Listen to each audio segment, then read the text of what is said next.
Olá, bem-vindos à Igreja no Mundo, o programa da Fundação AIS, ajuda à Igreja que sofre aqui na sua televisão. Eu sou o Paulo Aibe e é sempre um privilégio saber que posso contar com a sua companhia aí desse lado durante os próximos 50 minutos. Comigo aqui em estúdio está a Catarina Martins de Betancourt, a diretora da Fundação AIS em Portugal. Olá, Catarina. Olá, Paulo, e olá também a todos os nossos telespectadores.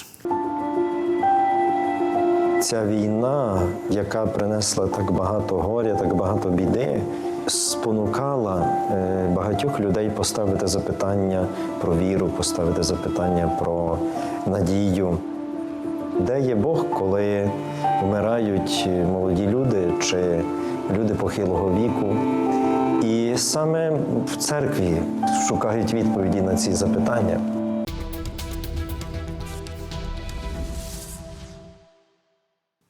Onde está Deus? Perguntam os ucranianos face a uma guerra que há quase 4 anos continua implacável. Às vezes parece que ainda com mais ferocidade, arrastando milhões para um sofrimento que já julgávamos impossível na Europa. Mas desde fevereiro de 2022 que é assim. Dom Teodoro Martinique, que acabamos de escutar, dá voz ao lamento do povo da Ucrânia, das pessoas que estão enlutadas, dos feridos, dos desamparados, dos que perderam maridos e filhos e casa e trabalho, dos que perderam praticamente tudo o que tinham. Este vai ser um dos temas do nosso programa de hoje, mas vamos começar por outro país, por outro continente. Vamos até Moçambique e vamos falar de Moçambique porque o bispo de Pemba, Dom António Juliás, participou na Assembleia Plenária dos Bispos de África Austral e fez aí, perante os responsáveis da Igreja desta região de África, um retrato inquietante da situação em Cabo Delgado. Já vamos aprofundar as suas declarações, mas para já, Catarina, importa fazer um ponto da situação porque os ataques terroristas parecem implacáveis. Sim, Paulo, sem dúvida. De facto, os ataques terroristas nesta região norte, então, de Moçambique, nesta região de Cabo Delgado, parecem, de facto, implacáveis e imparáveis. E há cada vez, de facto, mais pessoas em fuga, com relatos dramáticos de violência, pessoas que estão a fazer ainda aumentar mais, Paulo, o número de pessoas já, que é um número já muito grande, não é, de deslocados que existem nesta região, que é a região mais pobre deste país, Moçambique, portanto esta é a região mais pobre de Moçambique e que infelizmente também é um dos países mais pobres do mundo. Do mundo, exatamente. Aliás, de acordo com um relatório da ONU, que foi conhecido na semana passada, este ano está a assistir-se a um número já recorde de ataques terroristas. Sim, Paulo, segundo os dados oficiais, e isto até ao fim de agosto de 2025, já foram registados 519 ataques, ou seja, mais do que em todo o ano passado. Portanto, estes ataques que causaram neste momento, Paulo, cerca de mais 80 mil deslocados, Paulo. 80 mil novos deslocados. Exatamente. Como eu referi, o bispo de Pemba participou agora na Assembleia Plenária dos Bispos da África Austral e o seu testemunho, ampliado por declarações à Rádio Vaticano, é muito importante porque é uma chamada de atenção do mundo para o que se está a passar nesta região norte de Moçambique. É isso mesmo, Paulo, e de facto nos últimos tempos, especialmente desde julho deste ano e agora de uma forma muito mais acentuada, Paulo, portanto isto nas últimas semanas, tem havido de facto ataques, muitos deles com uma frequência também quase diária por parte destes grupos armados, destes terroristas que dizem que estão ligados ao Daesh, portanto, e até se intitulam neste momento como o Estado Islâmico de Moçambique, e portanto tudo isto que o Dom Juliás lhe fez foi de facto alertar os seus pares para esta situação que está a viver, portanto ele alertou os bispos católicos destes países da África Austral para este problema que de facto é extremamente grave. Até porque tem implicações quer ao nível de segurança, quer também ao nível humanitário. Precisamente, Paulo, é isso mesmo. De facto, por um lado, é óbvio que estes grupos armados que estão então a atuar em Cabo Delgado e que têm, sem dúvida alguma, apoio também externo, o que significa que a sua rede de influência também é regional, não é? Pelo menos é isso que quer dizer. Significa também que é um alerta, de facto, para os países vizinhos, porque podem também chegar a violência aos seus países e, por outro lado, Paulo, o facto dos ataques estarem a ocorrer, então, com uma incidência quase diária, significa, então, que há cada vez mais pessoas, que há cada vez mais famílias que, de facto, precisam urgentemente de ajuda para poderem subsistir, para poderem sobreviver no seu dia-a-dia. E isto é sem dúvida, muito alarmante, Paulo. Sim, de facto, isso é mesmo alarmante. É importante recordar que os ataques terroristas em Cabo Delgado começaram a 5 de outubro de 2017. Ou seja, há precisamente 8 anos. Exatamente, Paulo. Portanto, há precisamente 8 anos que estamos a viver isto e que já causou desde essa altura, Paulo, segundo os dados oficiais, mais de 6 mil mortos e mais de 1 milhão de deslocados. Portanto, estes números, como vimos agora há pouco, não param de aumentar, não é? Muito bem, obrigado, Catarina. Como eu disse há pouco, durante o encontro dos bispos da África Austral, que se realizou no reino de Eswatini, um pequeníssimo país encravado entre Moçambique e África do Sul, Dom António Juliás falou aos nossos colegas da Rádio Vaticano uma mensagem de que vamos escutar agora breves excertos. E vamos começar pelo bispo de Pemba a descrever a intensidade brutal dos ataques e a violência, por vezes bárbara, que os terroristas praticam sobre as populações locais. E muitas das vítimas, e é importante sublinhar neste ponto, muitas das vítimas são cristãos. As mortes em Cabo Delgado nunca pararam. Desde 2017, em cada semana, 2 semanas, nos momentos menos intensos, ou cada 2, 3 dias, nos momentos mais intensos dos combates ou dos ataques, há mortes. E mortes por vias assim bárbaras, não é? De decepção ou decapitação. E isto é uma realidade dura. O povo vive em constante movimentação de um lado para o outro, fugindo para as matas, outros fugindo em busca de lugares seguros, como está a acontecer recentemente, por causa dos ataques na vila de Mocimbo da Praia. Muitas famílias estão a abandonar bairros que estão a ficar sem seus moradores, porque as pessoas vão levando em caminhões as suas pertences para buscar lugares mais seguros.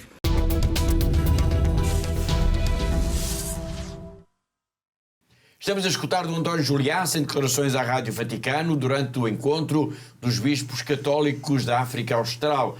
O bispo de Pemba está a fazer como que o ponto da situação em Cabo Delgado, região norte de Moçambique, que é palco desde 2017 de constantes ataques terroristas, ataques que têm crescido de intensidade ao longo dos últimos meses e particularmente ao longo das últimas semanas. Então Juliás diz que as pessoas se questionam agora muitas vezes sobre o que está a acontecer e perguntam se não há ninguém que as proteja.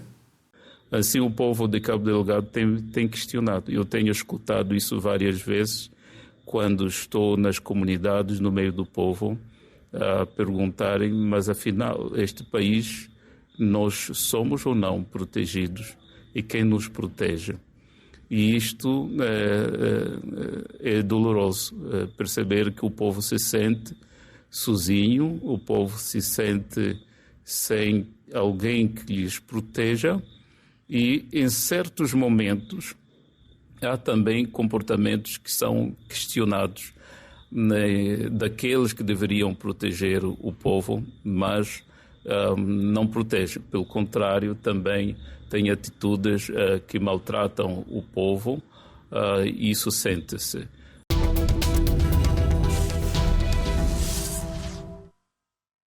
Dom António Juliás, bispo de Pemba, está a descrever aos nossos colegas da Rádio Vaticano a situação terrível que se está a viver no norte de Moçambique por causa dos constantes ataques terroristas na região e pede, uma vez mais, as orações de todos para que as armas se calem e possa haver paz em Cabo Delgado. Vamos escutar.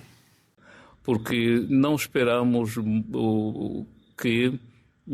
Não é que se tenha pena de Cabo Delgado, mas que haja, como igreja, oração em favor de Cabo Delgado, porque eu acredito que a grande força que alimenta o povo cristão que está em Cabo Delgado, alimenta os seus missionários, alimenta religiosos e religiosas, e alimenta-me também a mim como pastor, é a oração que há.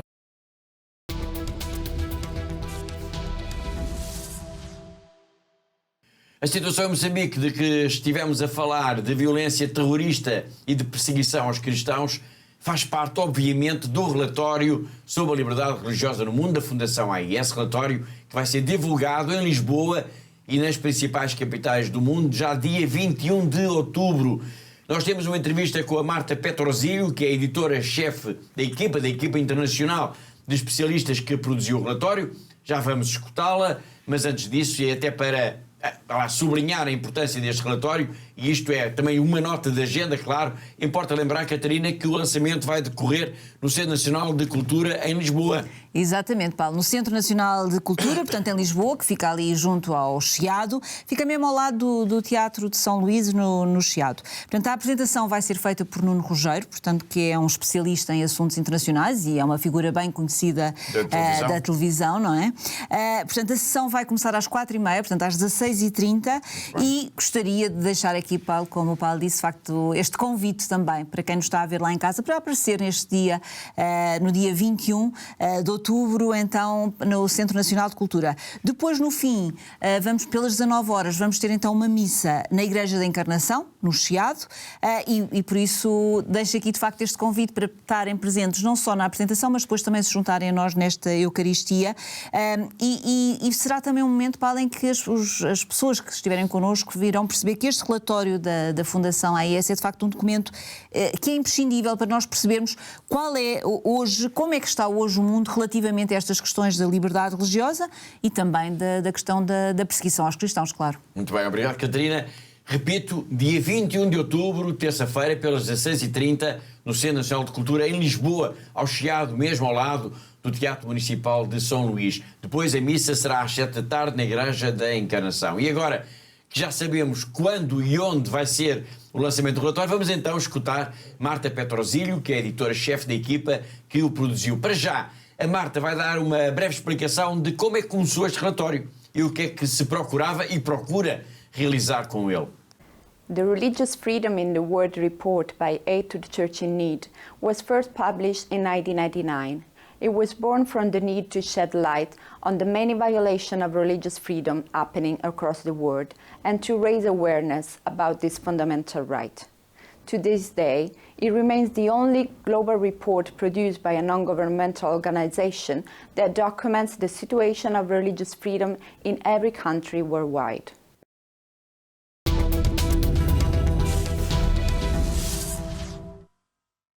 Estamos a escutar Marta Petrosílio, editora-chefe do relatório sobre a liberdade religiosa no mundo da Fundação AIS, que vai ser lançado em Lisboa no próximo dia 21 de outubro. Bom, mas quais são, digamos assim, as principais linhas de investigação que estiveram na base deste trabalho? Quem são os autores? Quais são, digamos, os critérios para se avaliar? Por exemplo, se num país há discriminação ou mesmo perseguição religiosa. Vamos conferir as respostas da Marta a estas perguntas. The report covered 196 countries with contributions from experts, academics and journalists who document restrictions on and violation of religious freedom. These can stem from both the legal framework and incidents of violence or repression. Based on the severity of this violation, countries are categorized as places of discrimination or persecution. For example, countries where religious groups face, among other forms of abuse, murder, deportation, abduction, forced conversion, forced marriage, or blasphemy accusation, are classified as countries of persecution. In contrast, countries where limitations occur, such as the imposition of a state religion, are considered as countries of discrimination.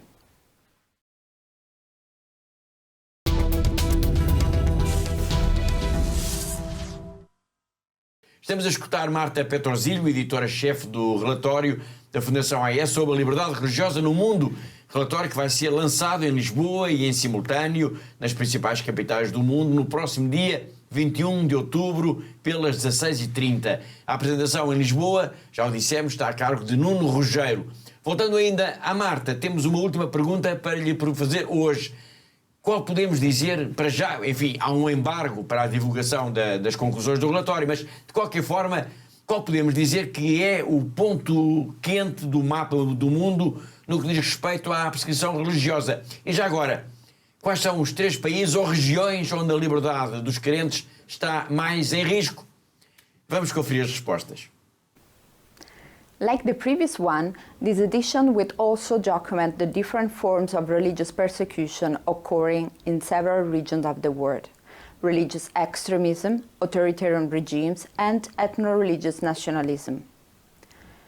Africa is clearly one of the hotspots for religious extremism, especially in countries like Burkina Faso, although extremism is also affecting Middle East and part of Asia, where we also see persecution driven by authoritarian governments, such as in North Korea, and ethno-religious nationalism, as in the case of India. Even in Latin America, we increasingly witness cases of religious persecution, such as in Nicaragua.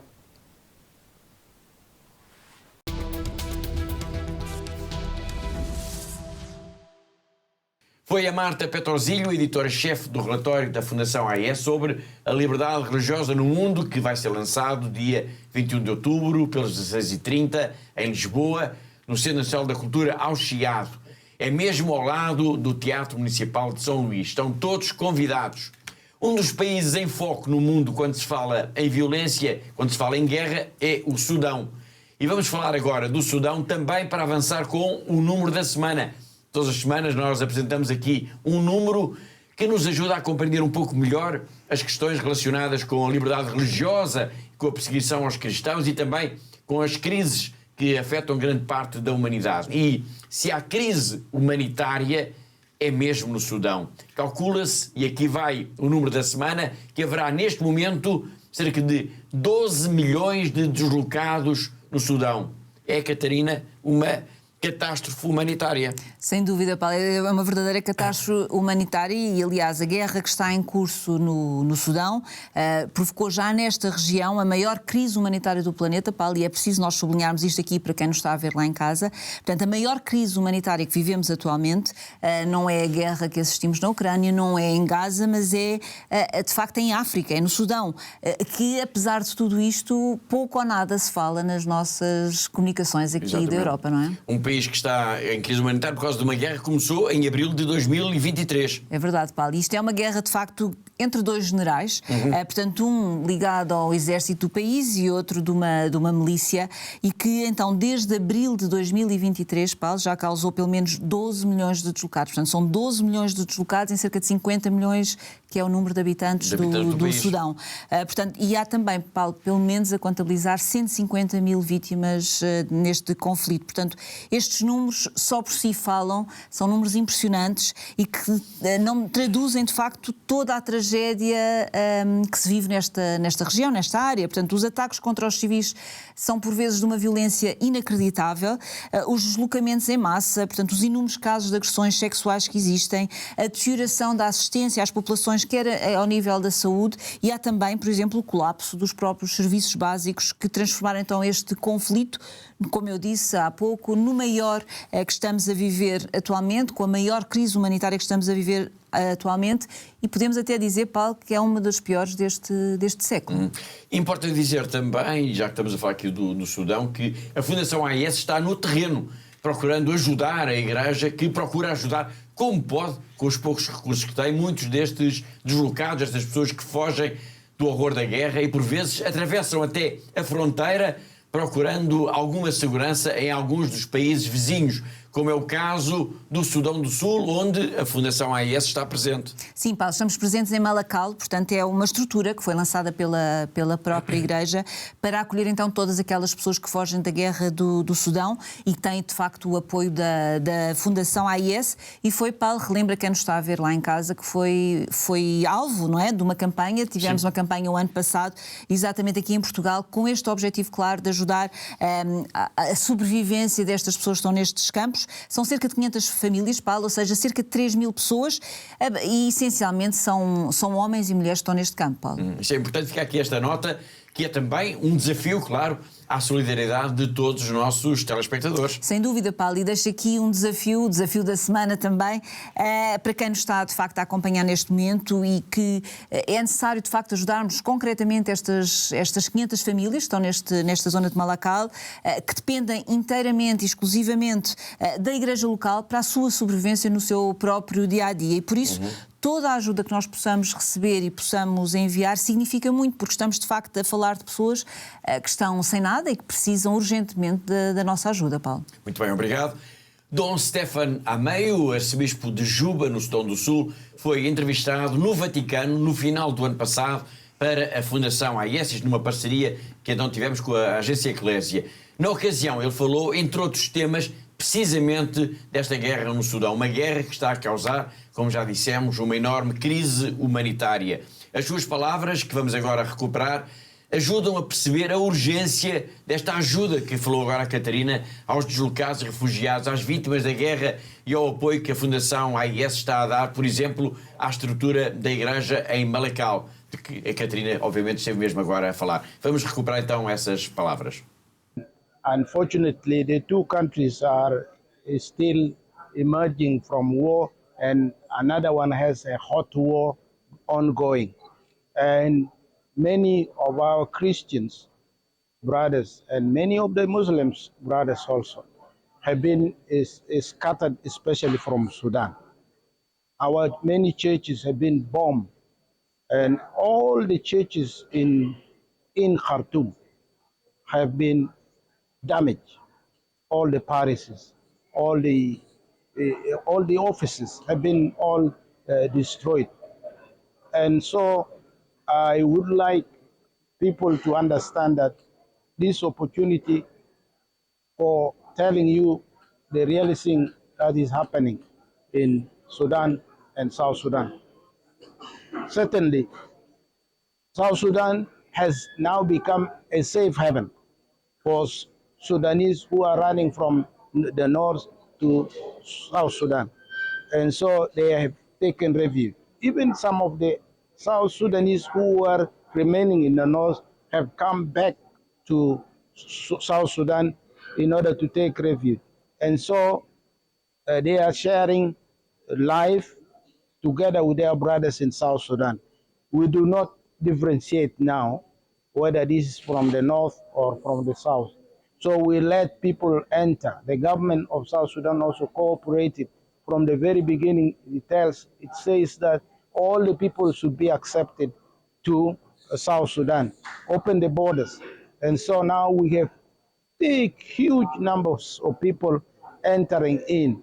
Some are at the border, some have already entered Juba, where they are put in the camps, and the needs are so enormous that we need really to appeal to the international bodies that let them come to help these people who are really displaced. They don't have food, they don't have water, they don't have tents, and the basic things. They left everything behind. They ran only for their own lives. And so there is enormous needs in South Sudan now, presently.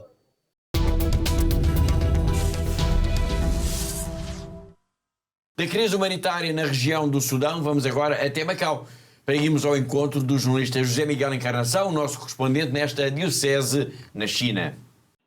A província de Hebei, na China, foi há dias notícia pelas melhores razões. O Papa Leão XIV extinguiu 2 dioceses, mas em contrapartida criou uma nova diocese que junta não só o património humano, ou seja, os fiéis das 2 dioceses, mas também todo o seu património material, ou seja, as igrejas e o seu espólio. Com esta decisão, a Secretaria de Estado do Vaticano informa que o que se pretende é melhorar o trabalho pastoral que estava a ser feito numa área relativamente recôndita e que, assim, há maior possibilidade de concentrar os fiéis, os meios, todos os recursos para que a Igreja na China e nesta província de Hebei propriamente possa então efetuar um melhor trabalho pastoral. Ao mesmo tempo que criou esta nova diocese, o Papa nomeou o seu primeiro bispo e, como adjunto, um dos bispos de uma das dioceses extintas. Todas estas movimentações tiveram o acordo de Pequim, uma vez que foram feitas sob a alçada do acordo provisório entre a Santa Sé e a República Popular da China para a nomeação dos bispos. Um acordo que tem dado os seus frutos, uma vez que têm sido muitos os bispos que, ou nomeados pela Santa Sé, são depois reconhecidos por Pequim, ou então nomeados pelo Governo Central da China, são depois reconhecidos pelo Vaticano. É a Igreja Católica na China a afirmar-se num plano diplomático que é de louvar pela forma como ambas as partes têm sabido defender os seus interesses sem se agredirem mutuamente.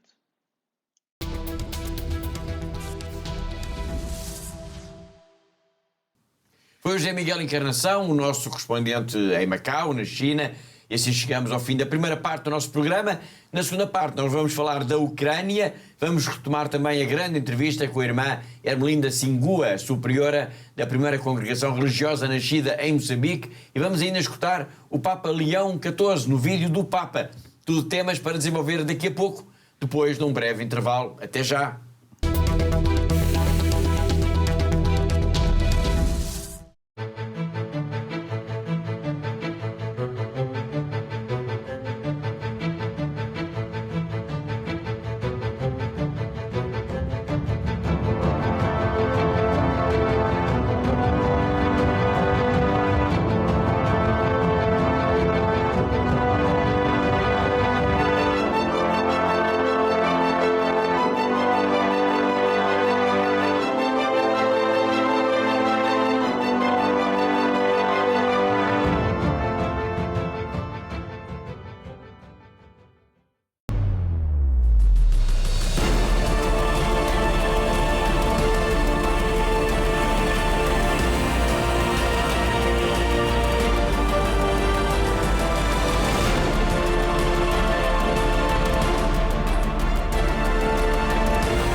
Thank you to all our benefactors. Continúen con esta linda misión de ayudando a la Iglesia en lugares tan sufrientes. Щиро дякую всім вам, що ви є на хресній дорозі, допомагаєте нам нести наш хрест. We are trying to be Jesus. Through your help and support, we are able to bring the gospel to the people. Thank you so much. May God bless you. You are giving us hope and you are putting a smile in our faces. Thank you so much.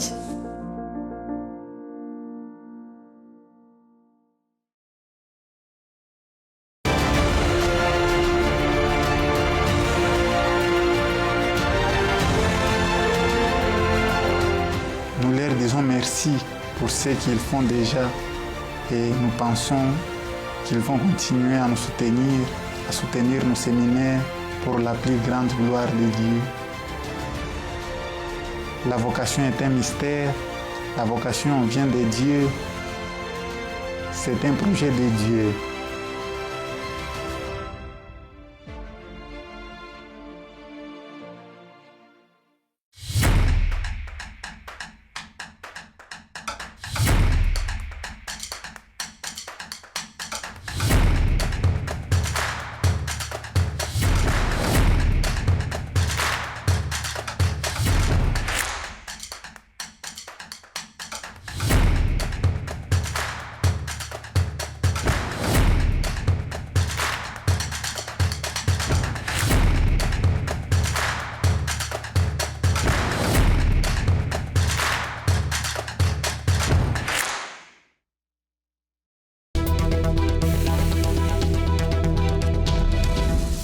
Em pleno século XXI existem pessoas comuns, pessoas como nós, mas que arriscam a vida pela sua fé. São autênticos heróis. Todos os dias, homens, mulheres e até crianças enfrentam violência, enfrentam o próprio medo para se manterem fiéis àquilo que é mais importante. Eles merecem o nosso maior respeito.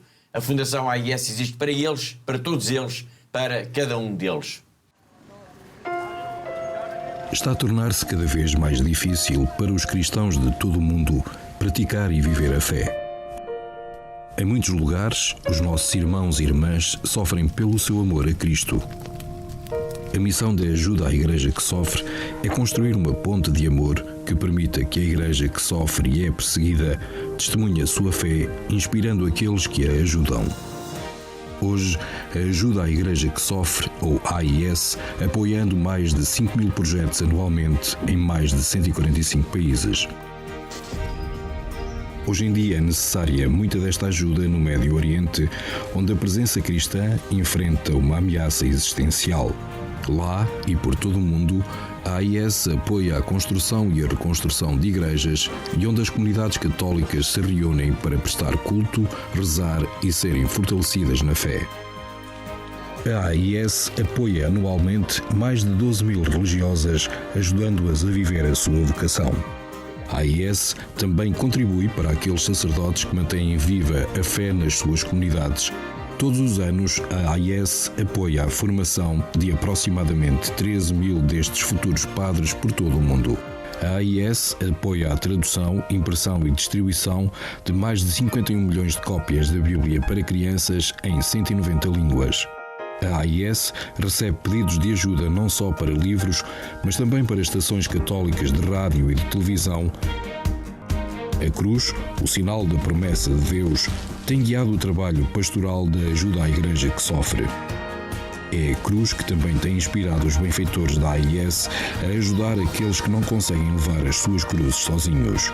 Eles estão a ser testados na fé. Nós estamos a ser testados no amor.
في 7 نيسان 2014 انقتل أبونا فرانس على إيد الجهاديين قبل ما يطلعوا من حمص بكم يوم.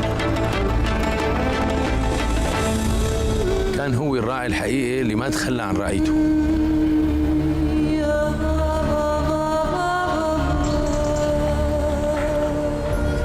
هو كان بالنسبة لنا أخ كبير ومعنا دائما، وكان بالنسبة له كل شخص لحاله هو شخص مهم. وإلى الأمام. إلى الأمام، الكلمة اللي لساتنا لهلا عم نسمعها كان يقلنا إياها أبونا فرانس. وقت كنت صغير مراهق كنت عايش بمدينة حمص، كان أبونا فرانس ياخذنا مسيرات على جبال وادي النصارى.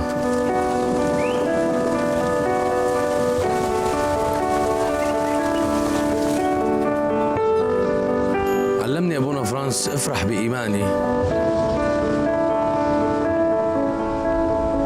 وكان دائما يحمسنا لنكمل طريقنا لنعمل حياة أفضل لإلنا وللي حوالينا.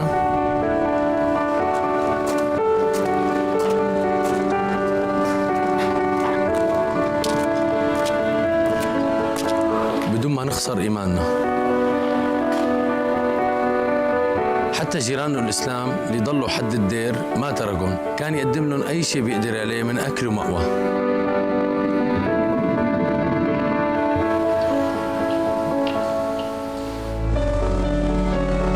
لما بلشت الأزمة بال2011 اجتني فرصة لسافر برات سوريا، وكنت رح سافر،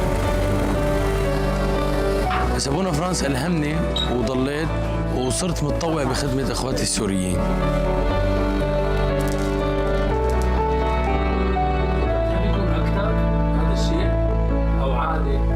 إلى الأمام، كلمة إلى الأمام صار لها معنى تاني بالنسبة لي. رجاء أبقوا مع المسيحيين بسوريا وساعدونا ليبقى الأمل والإيمان عايشين عند الناس اللي خسرت كل شيء، عشان يعرفوا إنه الله ما رح يتخلى عنهم. مثل مثل ما عمل أبونا فرانس.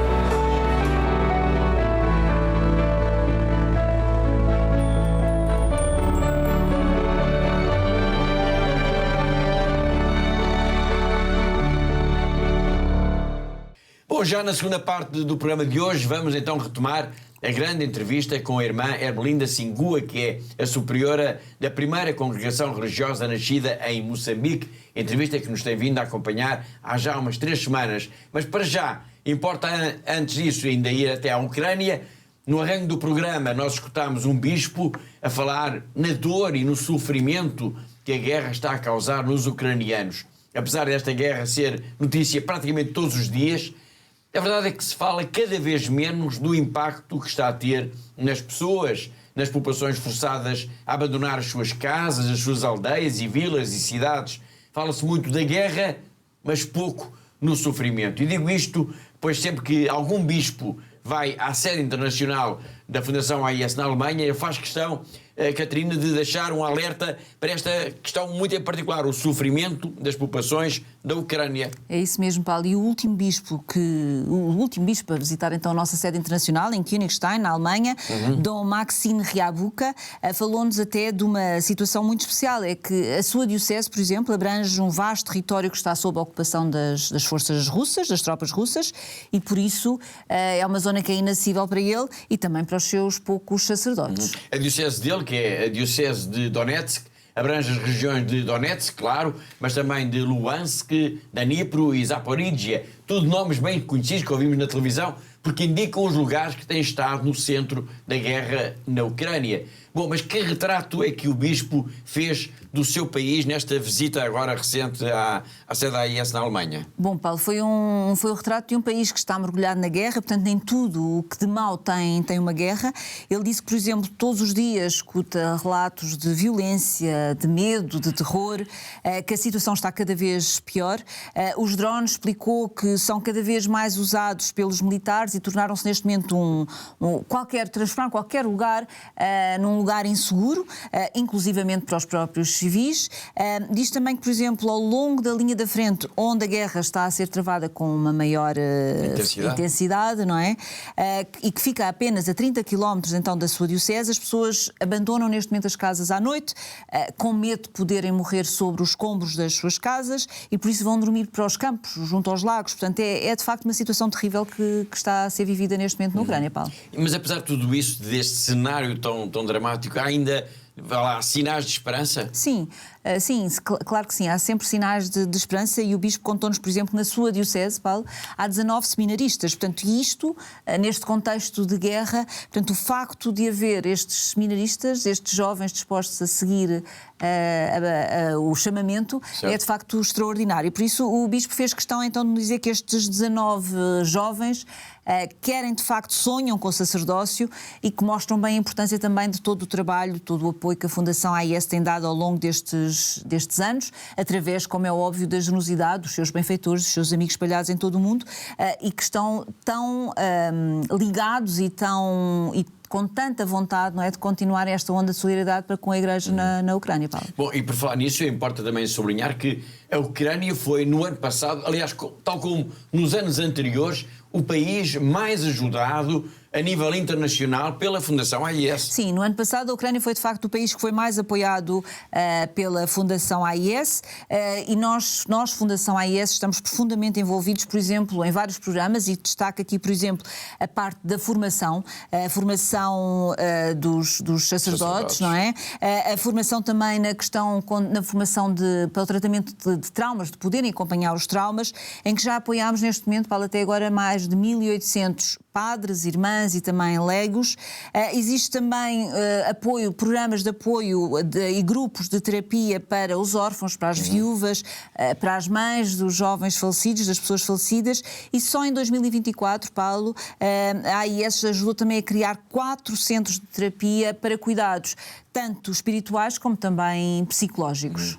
Obrigado, Catarina. O bispo Dom Maxim Ryabuka não gravou, infelizmente, nenhuma mensagem, nenhuma entrevista durante esta sua passagem pela sede internacional da Fundação AIS. Mas eu tenho uma declaração de um outro bispo que é também muito significativa, Dom Teodor Martiniuk, da Arquidiocese de Zborov, que escutámos, aliás, logo no arranque do programa, fala de uma Ucrânia cansada da guerra, em que todos os dias é preciso fazer o funeral de alguma pessoa vítima dos bombardeamentos, seja de drones ou de mísseis russos. Vamos escutar. Кожного дня нам доводиться хоронити як військових, так і цивільних, які гинуть від російських дронів, ракет. Ця війна, яка принесла так багато горя, так багато біди, спонукала багатьох людей поставити запитання про віру, поставити запитання про надію. Де є Бог, коли вмирають молоді люди чи люди похилого віку?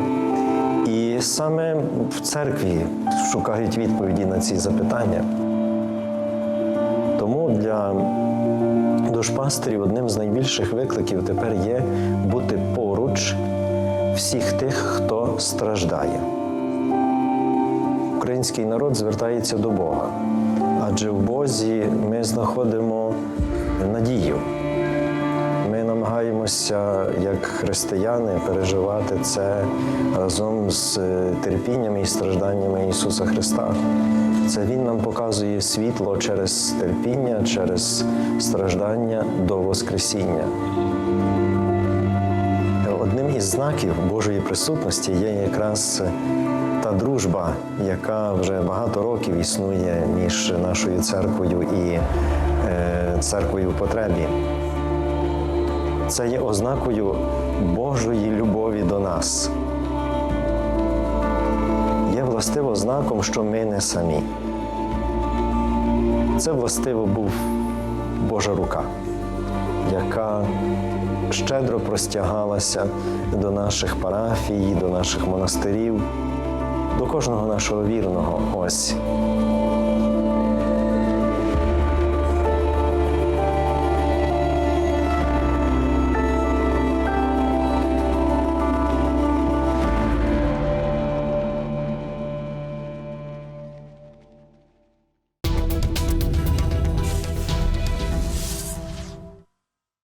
Foi o bispo Dom Teodoro Martiniuk, da Arquidiocese de Zborov, em fevereiro, quando se assinalava o 3º aniversário da guerra na Ucrânia. Nós falámos aqui, no nosso programa, com o padre Lucas Perozzi, que é um sacerdote brasileiro que está em missão em Kiev há vários anos. Passaram, entretanto, desde essa entrevista, 8 meses.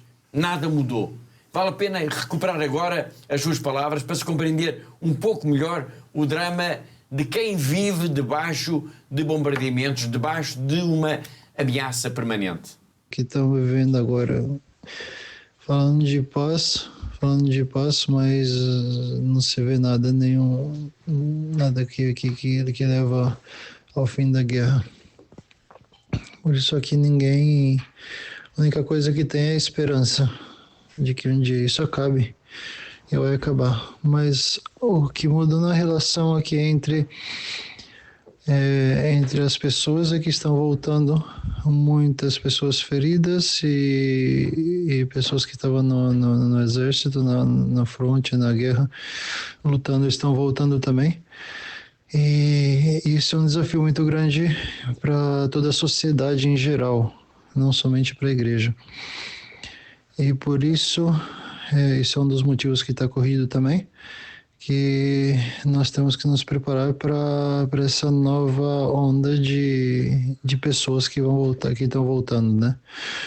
Que são problemas muito difíceis, ligado à morte de familiares próximos, ligado a contusões psicológicas, e porque as pessoas que voltam na guerra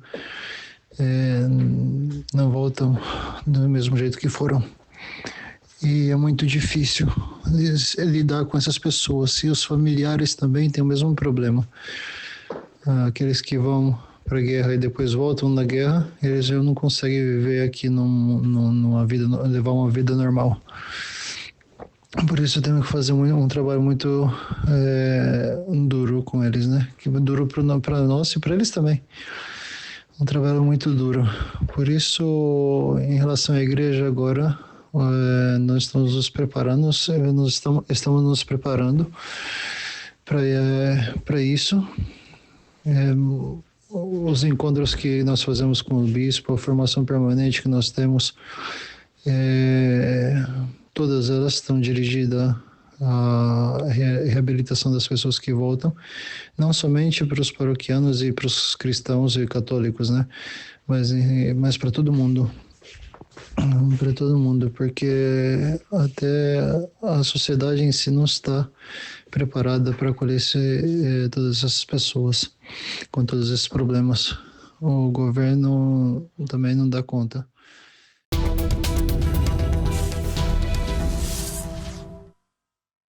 Nas palavras terríveis, mas ao mesmo tempo encorajadoras do padre Lucas e antes dele do bispo Martiniuk, ambos sobre a situação na Ucrânia, um país em guerra. Vamos agora então até Moçambique para retomar a grande entrevista com a irmã Ermelinda Singua. Ela esteve em Portugal e falou para o nosso programa, e continuando agora o diálogo que escutámos aqui na semana passada e pegando até no que já dissemos hoje em relação ao terrorismo em Moçambique, a irmã vai falar dos deslocados, das pessoas que por causa dos ataques dos grupos armados, dos grupos terroristas, se viram forçadas a fugir, e muitas dessas pessoas fizeram, Catarina, centenas de quilómetros a pé. É verdade, Paulo. E a irmã Ermelinda, de facto, fala-nos disso, descreve-nos esta realidade muito cruel destas pessoas que perderam tudo o que tinham. Já eram pobres, mas perderam tudo o que tinham, perderam as suas casas, perderam os seus terrenos agrícolas, que eram o seu sustento do dia-a-dia, perderam familiares, perderam amigos e agora vivem numa situação de mão estendida à espera que este socorro da igreja local lhes chegue e que os possa ajudar a sobreviver no dia-a-dia, Paulo. Exatamente. Bom, a irmã também nos fala da coragem das religiosas e dos sacerdotes que apesar de toda esta violência, apesar do risco das ameaças, continuam em zonas difíceis, continuam em missões, às vezes quase no meio do nada, para poderem apoiar estas populações mais fragilizadas. É verdade, Paulo. E nós podemos dizer que a Igreja Católica mostra-nos, de facto, dá-nos constantemente estes exemplos extraordinários de coragem dos religiosos em Cabo Delgado, porque não deve ser fácil continuar, decidir ficar a apoiar a população numa zona que sabemos que está a ser atacada, ou que não deve ser fácil para um padre ou uma religiosa manter-se no lugar quando sabe que há uma ameaça terrorista. Portanto, tudo isto, Paulo, nós podemos dizer que eles são, de facto, são padres extraordinários, são religiosas extraordinárias, e tudo o que nós pudermos fazer por eles, Paulo, será sempre pouco. De facto, as necessidades são muitas nesta zona do globo, não é? Sem dúvida, Catarina. Vamos então escutar um pouco mais da entrevista com a irmã Ermelinda Singua, que é a entrevista que ela nos concedeu, em que fala do medo presente em todos os rostos em Cabo Delgado.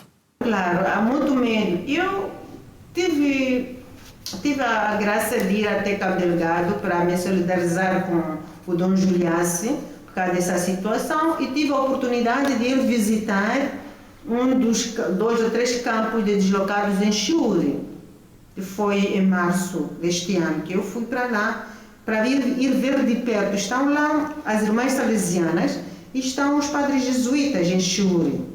E hospedei-me das salesianas e fui nos campos com os jesuítas para ver. É notório ver a tristeza das pessoas, né? Tem casos assim que as organizações fizeram para aqueles campos de deslocado, tem um pouco de tudo, estão a recomeçar a vida. Mas tu percebes, olha para a cara das pessoas, as pessoas estão tristes, porque sentem-se fora do seu habitat, fora da sua casa. Perderam tudo. Perderam tudo, perderam familiares. Perderam familiares. E o mais notório é que há mais mulheres do que homens, porque os homens ou foram mortos ou foram levados para lá. E nesses campos, aquilo que os padres me disseram é que há prevalência de casamentos prematuros. Então você vê a menina dos seus 10, 14 anos, já é esposa de alguém e já é mãe.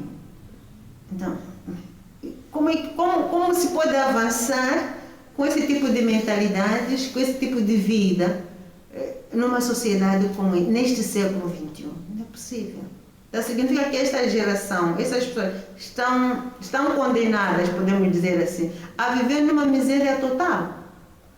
E por que se dão a casar em casamento? para ver se o homem que casa a filha pode trazer alguma coisa para a sobrevivência da mãe e dos outros irmãozinhos. É uma fuga à miséria. Mas no fundo, é outra miséria por cima da outra miséria. Então, esta é a realidade que eu vivi pessoalmente lá. E você sente medo. Porque nós tivemos que fazer, depois voltando, porque houve o ciclone, não podíamos ir por Nampula, tivemos que ir para Marupa, atravessar aquelas matas. Você diz, meu Deus, oxalá que Deus nos guarde e chegamos bem sãos, salvos ao local. Porque é o medo. Todo mundo anda com medo. É a realidade que está lá. E esse medo também, de alguma forma, obviamente que também afeta o trabalho no dia-a-dia das irmãs. Porque as irmãs têm que se deslocar, como disse há pouco, às comunidades, às aldeias que estão mais sozinhas, não é? Conversando com as irmãs salesianas, por exemplo, essas que estão em Cabo Delgado, né? Algumas congregações saíram, mas muita gente ficou. Por exemplo, os padres vão, mas, por exemplo, dizia um dos padres jesuítas, eu quando vou a esses campos a 90 km, 50 km para ir dar uma assistência, eu não posso comunicar, porque é arriscado.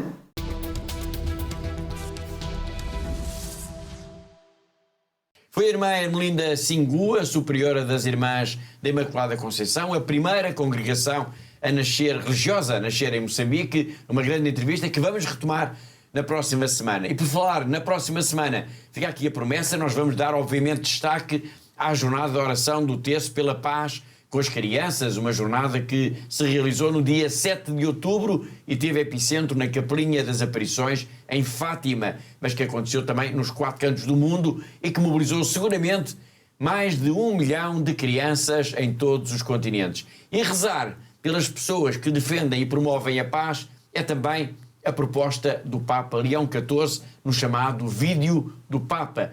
Mesmo a fechar o programa de hoje, vamos então dar a voz ao Santo Padre.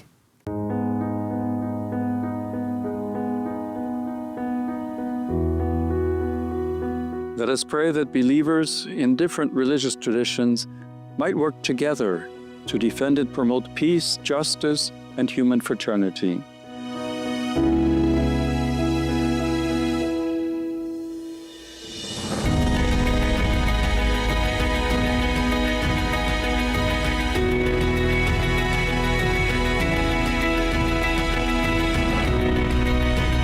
Lord Jesus, you who in diversity are one and look lovingly at every person, help us to recognize ourselves as brothers and sisters, called to live, pray, work, and dream together. We live in a world full of beauty, but also wounded by deep divisions. Sometimes religions, instead of uniting us, become a cause of confrontation. Give us your Spirit to purify our hearts so that we may recognize what unites us, and from there, learn again how to listen and collaborate without destroying. May the concrete examples of peace, justice, and fraternity in religions inspire us to believe that it is possible to live and work together beyond our differences. May religions not be used as weapons or walls, but rather lived as bridges and prophecy, making the dream of the common good credible, accompanying life, sustaining hope, and being the yeast of unity in a fragmented world. Amen.